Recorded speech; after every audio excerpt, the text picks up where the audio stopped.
Hello. അപ്പം ഞാനിന്ന് ലുലുവിൽ പോയപ്പോൾ ബോബി വീൽ വാങ്ങിയിട്ടുണ്ടായിരുന്നു കേട്ടോ. ഇപ്പോൾ ഇവിടെ ഫുൾ വൈറൽ ബോബി വീലാണല്ലോ. അപ്പോൾ അതുപോലെ വൈറലായിട്ടുള്ള ഒരു ഉള്ളി ഇട്ടിട്ടുള്ള ചുവന്നുള്ളി ഇട്ടിട്ടുള്ള ഒരു ബീഫ് കറിയും കൂടി ഉണ്ടായിരുന്നു. അപ്പോൾ അതുണ്ടാക്കാമെന്നായിരുന്നു എൻ്റെ മനസ്സിൽ പ്ലാന്. പക്ഷേ വീട്ടിലത് വാങ്ങിച്ച് വന്നപ്പോൾ മറ്റൊരാൾ അത് ഏറ്റെടുത്തു. ഞാൻ ബീഫ് കറിയും പുട്ടുണ്ടാക്കാമെന്ന് പറഞ്ഞു എന്നോട്. അപ്പോൾ ഞാൻ ഓക്കെ എന്ന് പറഞ്ഞു. സംഭവം എനിക്കത് ഉണ്ടാക്കുമ്പോൾ അത്ര പ്രതീക്ഷയൊന്നും ഉണ്ടായിരുന്നില്ല. കാരണം ഞാൻ വിചാരിച്ച ഒരു നോർമൽ ബീഫ് കറി ആയിരിക്കും എന്നാണ് വിചാരിച്ചത്. പക്ഷേ ഉണ്ടാക്കി കഴിഞ്ഞപ്പോൾ എൻ്റെ മക്കളെ സൂപ്പർ സൂപ്പർ സൂപ്പർ ബീഫ് കറി ആയിരുന്നു. ഞാൻ ഈ അടുത്ത കാലത്തൊന്നും ഇത്ര ടേസ്റ്റില്ല, സത്യം പറയാലോ. ബീഫ് കറി കഴിച്ചിട്ടില്ല ഞാൻ. ബീഫിൻ്റെ കഴിക്കും ഞാൻ ബീഫ് നന്നായിട്ട്, എന്നാലും ഒടുക്കത്തെ ഫാനൊന്നല്ല. പക്ഷേ ഇത് ഒരു രക്ഷയില്ലാത്ത കറിയായിരുന്നു. ആ മീറ്റിൻ്റെ കാര്യം പ്രത്യേകം എടുത്ത് പറയണമല്ലോ, നല്ല ടേസ്റ്റ് ഉണ്ടായിരുന്നു കേട്ടോ. നമ്മുടെ നാട്ടിൽ കിട്ടുന്ന അതേപോലത്തെ ഒരു ടേസ്റ്റ് ഉണ്ടായിരുന്നു മീറ്റിനും.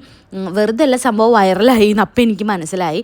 അത് കൂട്ടിയിട്ട് ഞാൻ എത്ര പുട്ട് കഴിച്ചു എന്ന് എനിക്കറിയില്ല. ഞാൻ ആസ്വദിച്ച് നന്നായി കഴിച്ചു. അപ്പോൾ നിങ്ങളും പറ്റിയെങ്കിൽ ട്രൈ ചെയ്യാം കേട്ടോ. ബൈ.